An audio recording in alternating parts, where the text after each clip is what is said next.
Les matins de France Culture, Guillaume Erner. C'était pratiquement il y a 44 ans, jour pour jour, le 27 septembre 1979, l'extrême gauche française enterrait l'un de ses héros, Pierre Goldman, demi-frère d'un autre Goldman, celui-ci est encore très connu, Jean-Jacques Goldman. Écrivain et braqueur, Pierre Goldman a été assassiné à Paris en même temps qu'elle lui disait adieu, écrit Benoît Hopquin dans Le Monde. Une partie de la foule se séparait de ses idéaux. Et 44 ans plus tard, donc, le procès Goldman, c'est un très beau film que vous signez, Cédric Kahn. Bonjour. Bonjour. Vous revenez sur ce personnage qualifié donc par Benoît Hopquin dans Le Monde de trouble et charismatique. J'aimerais tout d'abord que vous nous disiez quelques mots sur cet homme pour ceux qui ignorent tout, de qui était Pierre Goldman pour les plus jeunes qui nous écoutent. Disons, avant 68, c'était déjà un activiste de gauche dans les jeunesses communistes, enfin tous les groupements étudiants d'extrême gauche. Il participe pas tellement à 68. Il part, lui, son obsession, c'est de partir faire la guérilla en Amérique du Sud. Il part au Venezuela, il revient. Et là, disons que c'est le début de sa dérive. Il braque, en fait. Il devient plus voyou que révolutionnaire. Et il est arrêté par la police dans les années 70 pour 4 braquages, dont un ayant entraîné la mort de 2 pharmaciennes. Et c'est ce braquage, il reconnaît les 3 autres, et c'est ce braquage-là qui nie. Il clame son innocence et qui va être l'objet de toute cette affaire et finalement de toute cette médiatisation. Finalement, la médiatisation autour de lui est partie de ça. Et après, effectivement, comme lui, il est extrêmement charismatique, il a emmené cette affaire beaucoup plus loin, mais voilà, pour les gens à l'époque, il était victime d'une erreur judiciaire, donc on va dire quasiment l'ensemble de l'intelligentsia de gauche de l'époque a pris fait et cause pour lui, et il est devenu une sorte de phénomène. C'était un vrai symbole. À son procès ont assisté un certain nombre de figures de la gauche de l'époque, Régis Debray, Simone Signoret, notamment beaucoup d'autres intellectuels. C'est aussi un homme il a écrit 2 livres, dont l'un, Portrait obscur d'un juif polonais né en France, a été un livre culte pour une partie de cette génération, Cédric Kahn. Oui, le mythe a commencé d'ailleurs à partir de ce livre, en fait. Ce livre a été salué d'abord comme une œuvre littéraire. Il a écrit ce livre de sa prison, en fait. En fait, il a été condamné en première instance, il faut préciser, à la réclusion à perpétuité, et il a écrit ce livre qui était au départ un livre plaidoyer où il reprenait pied à pied sa défense pour expliquer à quel point il avait été victime d'une erreur judiciaire. Et puis effectivement, la deuxième partie du livre, il raconte son histoire, il convoque l'histoire de ses parents et aussi la Shoah, en fait toute l'histoire des Juifs pendant la guerre. Et ce livre est une sorte de phénomène. C'est un immense succès. Les gens Et dans l'engouement du livre, effectivement, il y a tout un tas de gens qui le défendent pour le deuxième procès. Vous l'avez lu tard, ce livre? Je l'ai lu, ça dépend à l'échelle de ma vie, non? 35 ans, ai-je lu? Je l'ai lu, en tout cas, je l'ai pas lu quand il est sorti, ouais, j'étais trop petit. Vous étiez trop petit, vous l'avez lu, il vous a marqué et vous avez décidé d'en faire un film qui n'est pas un biopic, qui est un film qui évoque un pan très précis de la vie de Goldman, son second procès, puisqu'il y a eu donc un premier procès, comme vous l'avez rappelé, il y a eu cassation, puis ce second procès. Vous n'aimez pas les biopics? Ce procès qui est un peu l'événement, puis en plus c'est l'arrivée de Kiechman, c'est un des premiers grands procès d'assises de Kiechman. Non, déjà j'aime pas tellement les biopics, et là, en l'occurrence, à propos de Goldman, je voyais pas tellement les éléments de sa vie. En fait, lui est un personnage très romanesque dans la façon de se mettre en scène, en fait. Mais dans sa vie, il se passe pas grand-chose, puisque c'est quand même une suite d'échecs. Et par contre, ce que je trouvais incroyable chez lui, dès la lecture du livre, c'est sa dialectique, c'est son esprit. Et donc je me suis dit, le procès, c'est le meilleur endroit.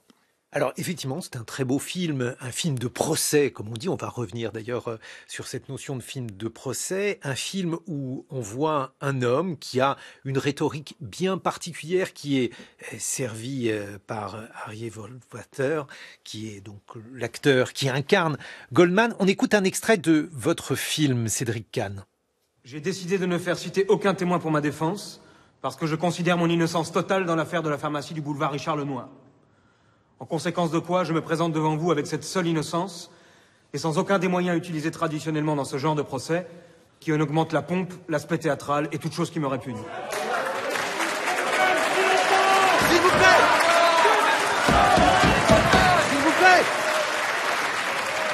Et par ailleurs, en ce qui concerne ma moralité, il n'est pas moins évident qu'au regard de la loi et de la morale sociale, j'en suis quelque peu dépourvu puisque j'ai commis 3 vols à main armée. Il serait donc vraiment dérisoire que telle ou telle personne, fût-elle prestigieuse et hautement honorable, vienne déclarer à la Cour que je serais un homme submergé de qualité morale. Je suis innocent parce que je suis innocent, et non parce que diverses personnes viendraient souligner tel trait de mon caractère ou de mon comportement. Je souhaite que cette affaire soit jugée sur le fond, et sur le fond seulement, et j'entends contribuer dans la mesure de mes possibilités à dépouiller ce procès de tout artifice qui en voilerait l'essentiel. J'ai choisi cet extrait parce qu'il restitue bien, Cédric Kahn, toute la complexité du personnage, ses contradictions. Peut-être la première chose qui saute aux oreilles, puisque c'était un extrait sonore de votre film, c'est le fait qu'il se présente comme un innocent ontologique. Et c'est ça, en fait, sa technique de défense, qui est une technique de défense un peu inédite. Au jour d'aujourd'hui, j'ai encore pas bien compris ce que c'était qu'un innocent ontologique. Donc c'est très mystérieux comme formule. Il dit je suis innocent parce que je suis innocent. Et en fait, on peut interpréter ça de multiples façons. Mais ce qui est certain, c'est qu'il y a donc l'innocence qui est clamée, il y a aussi l'idéologie ou le verbiage en fonction de ce que l'on considère, du regard que l'on porte sur cette période-là. Cette idéologie, ces phrases, comment les avez-vous restituées? Pourquoi avoir voulu les restituer dans le cadre donc de ce procès? Là, par contre, ce qui est frappant, c'est qu'il dit je veux qu'on ne s'intéresse aux faits qu'aux faits et seulement aux faits et aucun folklore. Et en fait, c'est le contraire qu'il va faire pendant tout le procès, puisqu'il va détourner l'attention des faits en permanence, en politisant son procès, en invectivant la police, les témoins, etc., etc. Donc déjà, il met en place, mais c'est ça qui est très intéressant chez lui, hein, c'est qu'il est extrêmement habile et en même temps, il a un art du contre-pied permanent. Et puis, il est là aussi pour donc clamer son innocence, pour essayer donc, comme vous le dites, de politiser un procès avec un soutien. Et on entend, la salle est extrêmement présente dans le film. La salle joue un rôle extrêmement important, même s'il ne s'agit que de l'entendre invectiver ou de l'entendre clamer son soutien à Goldman. Oui, je voulais restituer qu'il y avait un contexte, en fait, qu'il y avait une espèce de ferveur autour du personnage et que cette ferveur, elle avait créé un contexte pour le procès qui forcément avait influencé les débats. Et alors, pourquoi donc ce jeu avec la salle, puisque c'est cela qui s'est passé réellement? Il y avait un soutien donc de Goldman, une manière donc de se mobiliser pour lui. Comment ça s'est déroulé à l'époque, Cédric Kahn? Et je pense que les gens étaient convaincus qu'il était victime d'une erreur judiciaire. C'était une sorte de Sacco et Vanzetti français. Et voilà, et on sait que chaque époque a besoin de symboles, en fait. C'est comme ça, c'est la nature humaine, on a besoin de s'emballer, en fait. Et donc je pense qu'il y a eu un emballement sur lui, notamment parce que son livre était remarquablement bien écrit et très convaincant. Et d'ailleurs, ce qui est étonnant, c'est que l'acteur, avec les mots de Goldman, est devenu aussi convaincant que Goldman. C'est-à-dire que pour mon public de mon procès, où il y avait beaucoup de jeunes qui connaissaient pas l'histoire, ils étaient à nouveau totalement sous le charme du personnage. Et alors c'est ça qui est compliqué, parce que la vraie question, alors pour ceux qui connaissent l'histoire presque depuis son origine, ou qui ont lu des choses là-dessus, la vraie question qui se pose désormais a posteriori, c'est de savoir si Goldman était ou non innocent de ces meurtres. Je vous pose la question de but en blanc, Cédric Kahn. En vrai, je sais pas, je détiens pas plus de vérité que d'autres, mais il y a beaucoup de zones d'ombre. Enfin, tous les gens qui ont été proches de cette affaire disent que c'est encore une question. Alors, Régis Debray, par exemple, qui au début avait fait partie de ceux qui l'ont soutenu de manière importante, ensuite a prononcé des phrases sibyllines sur le fait qu'il pourrait ne pas avoir été innocent de ces meurtres dont on l'a accusé. C'est un destin tragique, quoi qu'il en soit. Il faut dire que Goldman lui-même a laissé des signaux de culpabilité. En fait, c'est lui qui a créé le trou. C'est-à-dire, expliquez-nous. Il a écrit un deuxième livre quand il est sorti de prison, qui est une fiction pure, mais où il sous-entendait qu'il l'avait fait sous couvert de fiction. Et puis même dans le procès, on voit qu'il a des phrases extrêmement troublantes. Donc c'est lui qui crée ce climat. Mais je pense qu'il avait envie de ça. C'était un personnage très provocateur, très transgressif Et on voit que sa défense est extrêmement périlleuse. Il est toujours sur un fil, prêt à basculer d'un côté ou de l'autre, et c'est ça qui fait qu'il est quand même assez fascinant. C'est ce danger dans lequel il se met en permanence. Justement, c'est là-dessus que je voulais vous entendre, puisque c'est aussi un personnage fascinant, parce que finalement il est inclassable. On ne sait pas si c'est un voyou, un raté, un génie, bref. Comment le classer? Oui, et il assume beaucoup de choses. C'est ça qui est étonnant. Il dit j'ai braqué parce que j'avais besoin d'argent pour me payer des prostituées et des fringues parce que j'aime pas laver les habits. Enfin bon voilà. Et en plus il a une façon de se mettre en scène qui est très drôle. Et donc il embarque les gens avec lui quoi. C'est comme une rockstar en fait. Il crée comme ça cette électricité qui fait que les gens ont envie d'être derrière lui. Et d'ailleurs souvent ce que les gens disaient à l'époque et ce que les gens disaient pendant le tournage du film, ils disaient on ne sait pas s'il est coupable ou innocent, mais on a envie qu'il soit innocent. Et vous nous emmenez avec vous dans ce film, Cédric Kahn, le procès Goldman. On se retrouve dans une vingtaine de minutes. Vous serez rejoint par l'écrivain Dan Frank. Il publie L'Arrestation. C'est un récit sur la même période, la période de l'extrême gauche. Mais là, il s'agit de son arrestation. Il n'a jamais évoqué cela. Il le fait dans ce livre. On sera avec lui dans une vingtaine de minutes.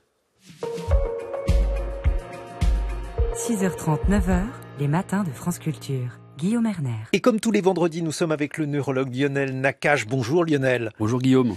Aujourd'hui, vous allez nous parler de la maladie d'Alzheimer. En effet, cher Guillaume, car nous étions hier le 21 septembre, qui est la date précisément de la journée mondiale de la maladie d'Alzheimer. Alors, même si toutes ces journées mondiales exposent au risque de se dispenser de penser à ce que chacune d'entre elles symbolise les 364 autres jours de l'année, je relève le défi d'une chronique menacée d'évanescence programmée. Bon, mais alors, par où commencer ? Eh bien, par le rappel avant tout de notre ignorance. En 2023, nous sommes en possession de nombreuses pièces du puzzle complexe de cette maladie neurodégénérative, mais nous ignorons toujours le scénario causal du déclenchement de la maladie d'Alzheimer. Alors ces précieuses pièces proviennent de nombreuses disciplines, qui vont de la biologie moléculaire à la neuropsychologie, en passant par la neuroimagerie, la neurophysiologie, le métabolisme, la génétique et l'épidémiologie, mais le puzzle reste incomplet. Autrement dit, n'oublions pas que nommer n'est pas connaître. Cette connaissance fragmentaire suffit-elle pour imaginer de nouveaux traitements, Lionel ? Effectivement, Guillaume, avec la latence nécessaire pour transformer une découverte en un traitement. Ainsi, 20 ans auront été nécessaires entre la découverte du déficit en acétylcholine dans le cerveau des malades, l'un des neurotransmetteurs clés de la cognition, et la mise au point de traitements qui, en compensant partiellement ce déficit, ont une efficacité limitée et transitoire, mais réelle, sur certains symptômes. Et aujourd'hui, de nouvelles molécules visent à limiter l'agrégation de différentes protéines dont l'accumulation provoque la mort neuronale, avec la possibilité inédite de ralentir, mais pas de stopper, l'évolution de la maladie. Donc nous vivons actuellement une période de transition pour les traitements et plus largement pour les soins.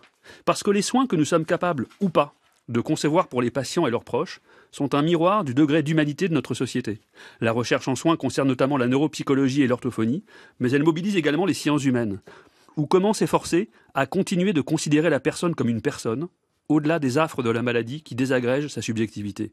C'est pour moi, en tant que neurologue, une préoccupation permanente. Pourquoi semble-t-il si difficile de traiter et de comprendre cette maladie ? Alors, le cerveau, d'abord, est sanctuarisé par une barrière qui le protège des infections et de nombreux agents toxiques. Mais le revers de cette protection anatomique est qu'il est très difficile de faire pénétrer nombre de médicaments dans le cerveau. D'autre part, la maladie d'Alzheimer est une maladie propre à l'espèce humaine. On ne dispose pas de modèles animaux naturels de la maladie, difficulté supplémentaire pour la recherche. Et à vrai dire, cette singularité est l'une des briques principales du puzzle. La maladie d'Alzheimer ne vise pas les régions élémentaires du cortex, et c'est pourquoi les malades ne souffrent pas par exemple de paralysie ou de cécité, mais elle atteint les réseaux de neurones impliqués dans notre identité subjective, la mémoire des épisodes de notre existence, l'orientation dans l'espace et le temps, nos formes d'intelligence, le langage, l'introspection, la conscience de soi. Et évidemment, comprendre tout cela a demandé d'innombrables travaux. Juste un exemple. Il semble bien que la mémoire, ce que l'on appelle la mémoire, davantage que la seule mémoire du passé, reflète en fait la capacité à pouvoir se projeter hors de l'instant présent, et c'est cela qui est compromis dans la maladie d'Alzheimer. Par exemple, les malades éprouvent autant de difficultés à se projeter vers leur passé que vers leur avenir. Et on a d'ailleurs décrit une diminution de l'effet placebo au fil de la maladie. Aller mieux en croyant pouvoir aller mieux requiert cette même capacité projective. Et en pensant la maladie d'Alzheimer comme une maladie de la projection mentale, on peut imaginer de nouvelles pistes thérapeutiques. Serions-nous à mi-chemin, Lionel Nakache, dans la recherche sur la maladie d'Alzheimer ? Alors le 21 septembre, date totalement fortuite de la journée de la maladie d'Alzheimer, et par ailleurs, nous le savons tous, l'une des possibles dates de l'équinoxe de septembre, journée où la nuit est aussi longue que le jour. Si l'on associe la lumière à la connaissance et la nuit à l'obscurité de notre ignorance, alors nous pouvons énoncer que nous sommes bel et bien en 2023 à l'équinoxe de la maladie d'Alzheimer, ce mi-chemin que vous évoquiez, Guillaume. Et en jouant le fil de cette métaphore, souhaitons être rapidement capables de déplacer la date de cette journée de l'équinoxe au solstice d'été, signe que nous aurons vraiment avancé. Merci Lionel Nakache, et comme tous les vendredis, et je crois que vous allez filer pour consulter à la Salpêtrière, 8h sur France Culture. 6h30, 9h, les matins de France Culture. Guillaume Erner. Cet homme s'appelait Pierre Goldman. Pierre Goldman, accusé de meurtre suite à des braquages. Premier procès, cassation, second procès. Le second procès de Pierre Goldman, c'est le film, votre film, Cédric Kahn, le procès Goldman. Il sera diffusé en salle mercredi prochain. Et pour évoquer cette période, 4 années après la mort de Goldman en 1979, c'est vous qui êtes arrêté. Dan Frank, bonjour. Bonjour. C'est la première fois que vous vous exprimez là-dessus. Vous avez été arrêté suite à une dénonciation anonyme en mars 1984 dans le sillage de ce terrorisme d'extrême gauche. On vous accusait de complicité avec Action Directe, autrement dit avec cette association donc de terroristes d'extrême gauche. Mais avant d'évoquer l'arrestation, l'ouvrage que vous publiez au sujet donc de cet épisode de votre existence, vous parlez de Goldman dans ce livre. Vous évoquez par exemple, avec les policiers qui vous interrogent, le fait que vous avez collecté des fonds pour la veuve de Pierre Goldman. On vous dit, il venait d'être assassiné. Vous croyez à son innocence et vous répondez à l'époque, il a été acquitté, cela me suffit. Qui était Pierre Goldman pour vous? Quel symbole représentait-il, Dan Frank? C'est un écrivain absolument extraordinaire qui a écrit ce livre merveilleux qui s'appelle Souvenirs obscurs d'un juif polonais né en France. C'était une figure de l'extrême gauche, mais en même temps pas seulement parce que, comme Cédric l'a raconté tout à l'heure, il est parti en Amérique latine combattre là-bas, et quand il est revenu, il est devenu un braqueur. Et en fait, moi, je le connaissais pas du tout, je l'ai jamais rencontré, et je connaissais même pas son histoire, jusqu'au moment où il y a eu ce procès incroyable, où il a été acquitté au cours de son deuxième procès, et c'était une figure totalement, c'était un héros. C'était un héros littéraire. Héros romantique. Un héros romantique, c'est un peu le mot de Baudelaire, de l'ivresse littéraire, quoi, que l'on pouvait absolument accoler à cet homme qui avait une histoire magnifique et qui reconnaissait être devenu un braqueur. Et alors, dans votre film Cédric Kahn, il y a un face-à-face entre donc cet homme accusé, Pierre Goldman, et son avocat Georges Kiegemann. Ils sont d'une origine commune, ils sont tous les deux juifs. Goldman est plus jeune que Kiegemann, puisque Goldman n'a pas connu la guerre, il est né en 1944. Et ils ne sont pas du même côté de la bourgeoisie, c'est-à-dire que Goldman accuse Kiegemann d'être un juif de salon. C'est d'ailleurs le début de votre film. Pourquoi avoir décidé d'ouvrir ce film là-dessus? Parce que je crois que l'antagonisme entre Kiegemann et Goldman m'intéressait presque autant que l'affaire et le procès. C'est vraiment, pour moi, c'était vraiment deux façons d'être issus de cette même histoire. Et d'ailleurs, Georges Kiegemann est issu d'un milieu beaucoup plus modeste que Goldman, en fait, à l'origine, mais Kiegemann, voilà, sortant de cette histoire, il a une ambition, une immense ambition, il veut s'en sortir, et donc c'est ce que je l'appellerais le juif positif, en fait. Il a transformé cette histoire en force.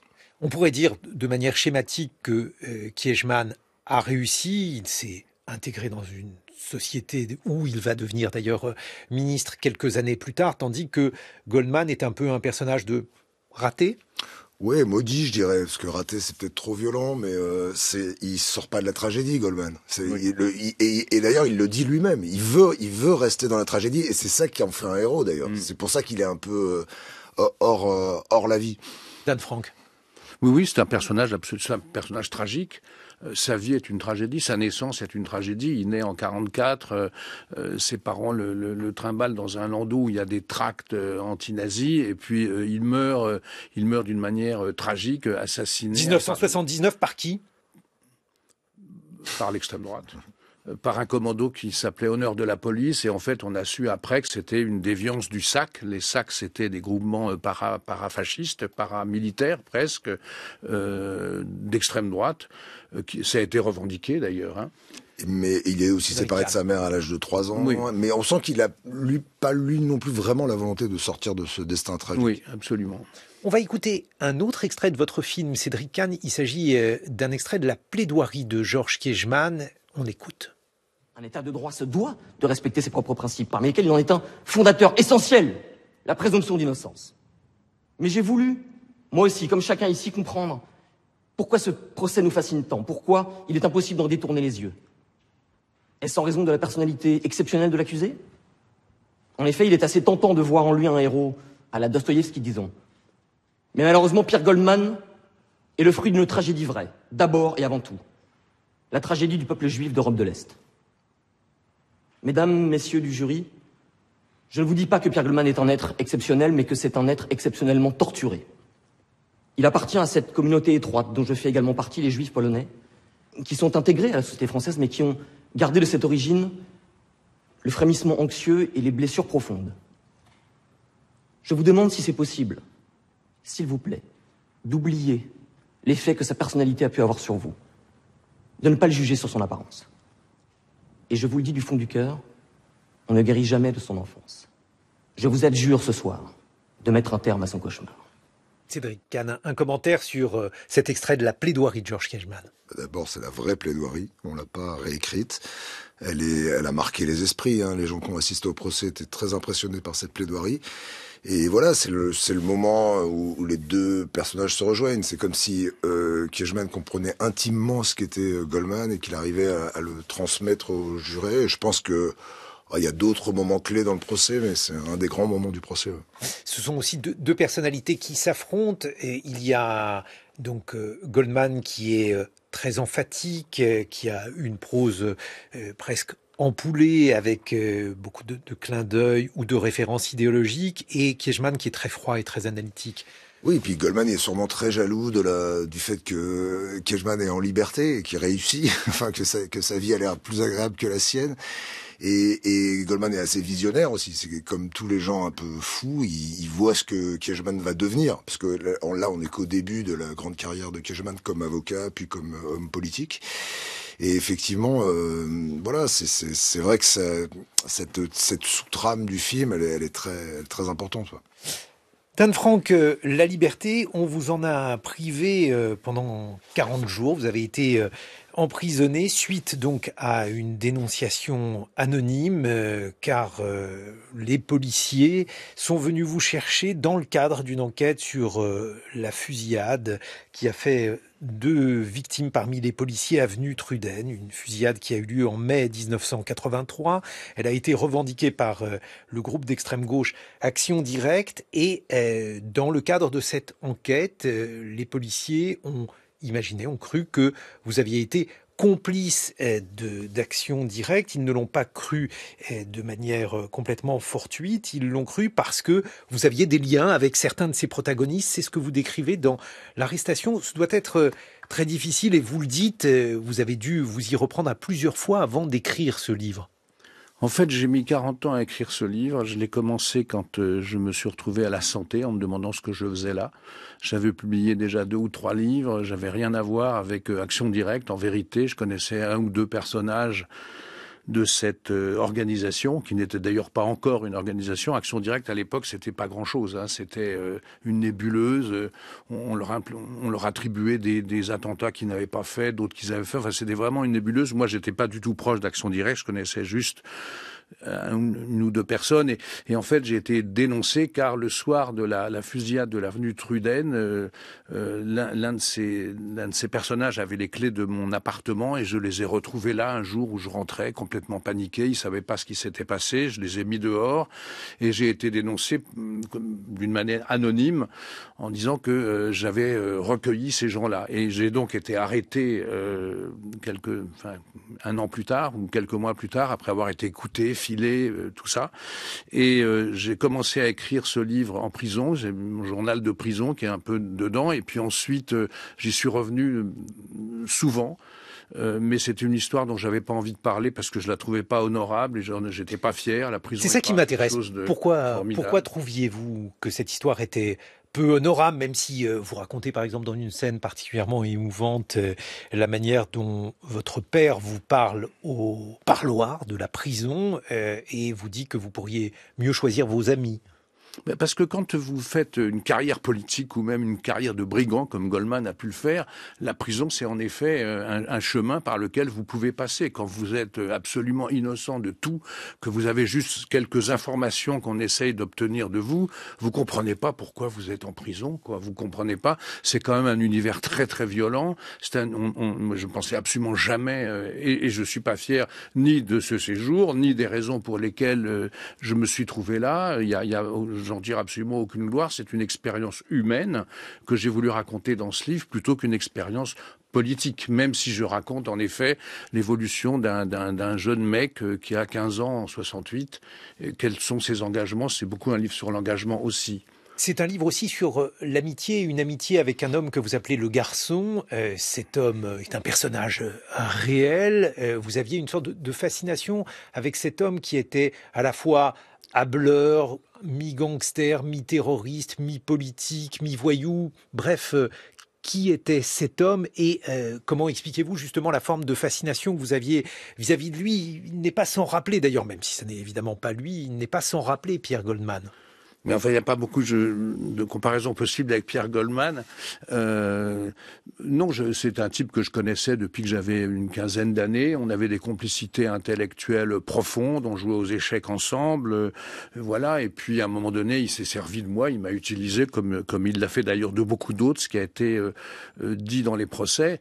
Et en fait, ce livre vient j'avais besoin... En fait, je voulais pas faire un règlement de compte. Et une des raisons pour lesquelles j'ai mis 40 ans à le publier, c'est que d'abord, j'y suis revenu sans cesse. Je n'avais pas trouvé la forme littéraire. Je ne voulais pas faire un règlement de compte.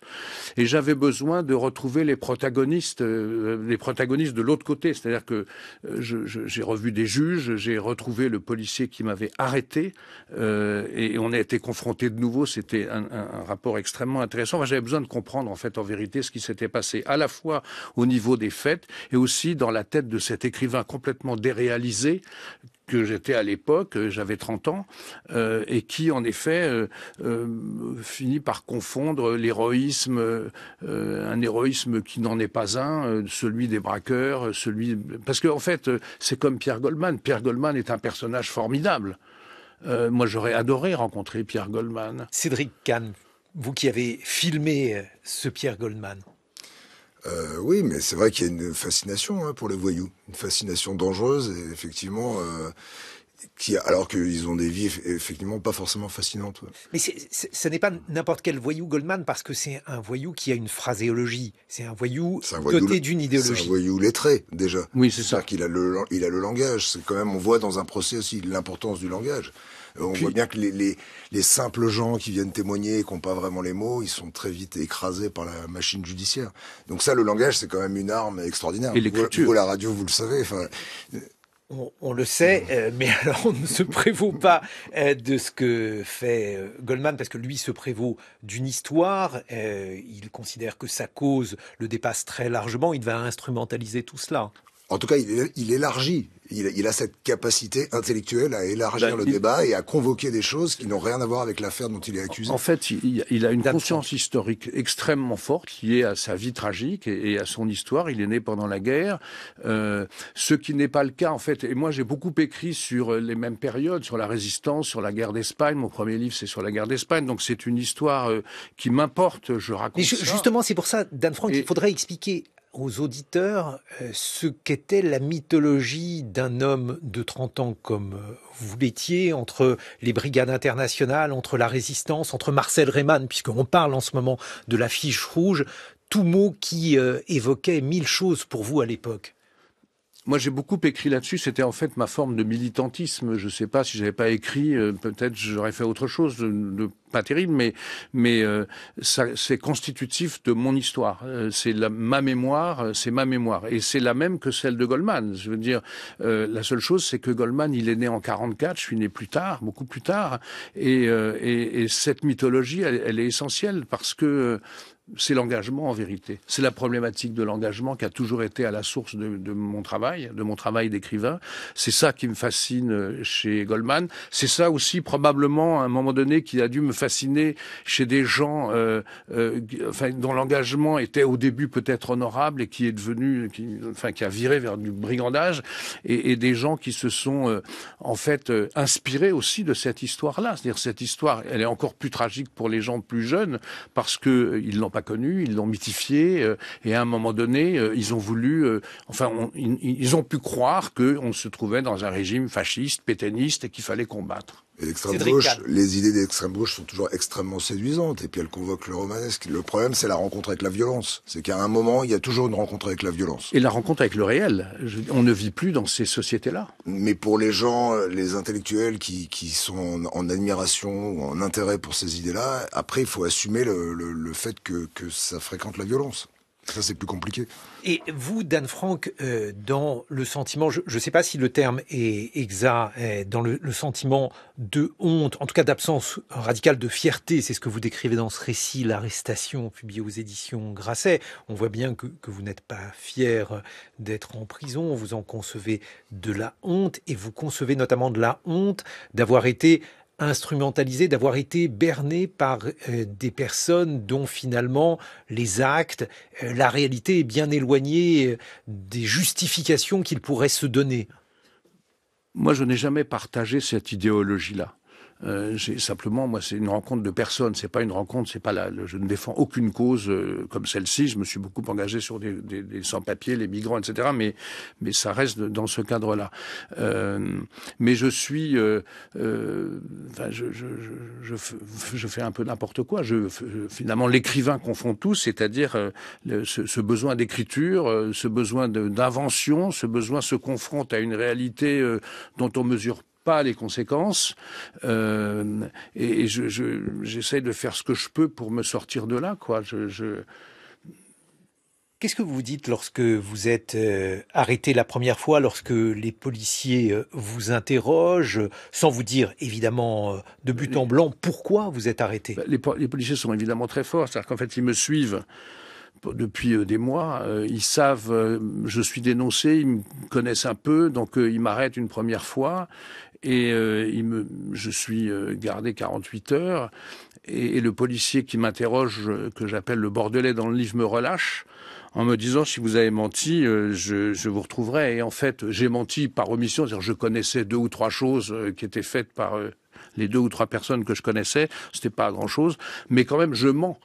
Et en vérité, il le sait. C'est-à-dire que, en fait, il me manipule aussi d'une manière incroyablement puissante, de même que le juge d'instruction me manipule après d'une manière incroyablement puissante. C'est-à-dire, il vous manipule. Pourquoi vous manipulez? Mais parce qu'en fait, ils savent tout. Ils savent tout. Ils cherchent par exemple la personne qui m'a dénoncé. Ils viennent me voir. On a un rapport assez étrange. Ils m'arrêtent une première fois, puis ils me convoquent, ils me montrent des photos de cette fille. Je finis par la reconnaître. Je dis que ce n'est pas elle, mais ils savent que c'est elle. Et donc il y a un jeu. Donc c'est à partir de ce moment-là, c'est ce que vous racontez dans l'arrestation, Dan Frank. C'est à partir de ce moment-là où l'innocent que vous êtes se transforme en coupable puisque vous avez menti. Oui, c'est ça. Le mensonge, vous mentez une fois, vous mentez tout le temps. Vous êtes obligé d'aligner vous avez choisi votre parti, vous avez choisi la règle et finalement vous vous gourrez complètement. Et ils savent que vous mentez. Et quand j'ai retrouvé ce flic qui m'avait arrêté, j'ai mis des années avant de le retrouver. C'était une rencontre absolument incroyable parce qu'il m'a dit mais on savait tout. Et quand je lui ai téléphoné, je lui ai dit je voulais donner une forme définitive à ce livre et je lui ai dit je voudrais raconter l'histoire de Dan Frank vue par les flics. Il m'a dit mais il y a rien. Il n'y a rien. On est arrivé sur vous, on s'est rendu compte tout de suite que non. Simplement, j'ai réussi à trouver ils avaient fait une recherche sur moi absolument incroyable, sur ma jeunesse, sur mon militantisme. J'ai retrouvé des papiers qui sont dans le livre, des comptes rendus d'enquête, des renseignements généraux. Et c'est comme ça d'ailleurs qu'ils ont su que j'avais fait une quête pour la veuve de Goldman le jour de la mort de Goldman.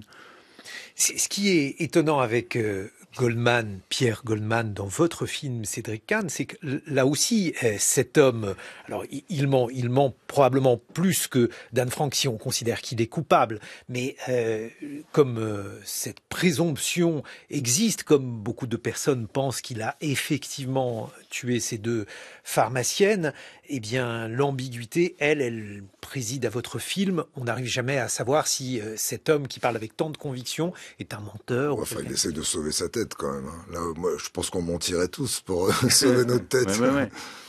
Et il cherche à sauver sa tête, mais il le fait avec une telle conviction et avec de tels arguments, parce que il ne sauve pas sa tête uniquement en parlant de lui. Il englobe en fait toute une collectivité, tout un pluriel. Il parle des Juifs, il parle d'une société qu'il accuse d'antisémitisme. Bref, ça n'est pas rien, sa forme de défense. Oui, il convoque beaucoup de choses au-delà de l'affaire, et c'est son talent en fait. Finalement, il parle assez peu de l'affaire, il se défend très peu sur les faits. Qu'est-ce que vous en pensez d'Anne Frank rétrospectivement, Pierre Goldman? Est-ce que vous pensez qu'il était innocent, coupable? Vous qui appartenez à cette génération qui a vibré à... Oui, j'étais plus jeune que lui, j'ai 10 ans de moins, mais... c'est ce que je réponds dans l'interrogatoire des flics qui m'interrogent sur Goldman. Pour moi, il a été acquitté, point. Je veux dire, il a été acquitté. Ça, c'est ce que vous répondiez en 1984. Mais je dis la même chose. Il a été acquitté, puis il a été assassiné. Moi, mon sentiment, c'est qu'il protège quelqu'un. Mon sentiment, c'est qu'ils étaient deux, boulevard Richard Lenoir, au moment de l'attaque de cette pharmacie, et qu'ils protègent quelqu'un. Voilà, c'est un peu le sentiment que j'ai. Mais vous savez, il y a un trouble formidable chez Goldman. Il y a à la fois, est-ce qu'il a tué ou pas? Moi, je dis que non, puisqu'il a été acquitté. Et la deuxième chose, c'est son assassinat. C'est-à-dire que son assassinat a été revendiqué et il est contesté en même temps, quoi, alors qu'il a évidemment été assassiné par un commando d'extrême droite. Et rétrospectivement, cette génération qui s'est engagée à gauche, alors elle s'est engagée de différentes manières, elle a été parfois strictement légaliste, parfois donc elle a pris les armes dans un petit nombre de cas que vous racontez dans votre livre, L'arrestation d'Anne Frank. Quel regard portez-vous sur cette génération, sur la vôtre? Moi, je dis que beaucoup de choses viennent de mai 68. C'est d'ailleurs une thèse que je défends dans ce livre. Et que avoir 15 ans en 68, c'est pas la même chose qu'en avoir 20. C'est-à-dire que la génération des gens qui avaient 20 ans à l'époque ont construit une vie autour de ça, sont devenus souvent producteurs ou journalistes ou patrons de presse. Et d'autres, qui étaient plus jeunes, qui ont donc conquis et revendiqué une liberté personnelle, comme moi d'ailleurs, c'est-à-dire vous quittez vos familles, vous travaillez très tôt, etc. Ça a manqué de structure, de structure politique, ça a manqué de structure. Donc, il y a eu une comme ça, moi j'ai plein d'amis de cette époque qui sont morts d'overdose, qui ont été à Malville, à Creil-Malville sur les premières centrales et qui sont morts là-bas, les centrales nucléaires. Manifestations contre... Beaucoup. Et vous, Cédric Kahn, un mot de conclusion sur cette génération qu'incarnait Goldman, pour qui Goldman était un symbole? En tout cas, le recours à la violence, ça reste une question très présente tout le temps, dans tous les combats. Donc ça, finalement, dès que des gens essayent de lutter pour quelque chose, la question du recours à la violence se pose. Donc je ne pense pas que ça soit propre à cette génération. Après, oui, on voit que... Mais Goldman était déjà très critique sur mai 68. Il était absolument contre. Ouais. D'abord, il n'était quasiment pas là. Et je pense qu'à l'époque du procès, 76, on est déjà presque 10 ans après. Oui, 68, on est déjà un peu dans la fin de cette époque. Cédric Kahn, le procès Goldman, c'est votre film en salle mercredi prochain. La semaine prochaine également est publié votre livre d'Anne Frank, L'arrestation, aux éditions Grasset.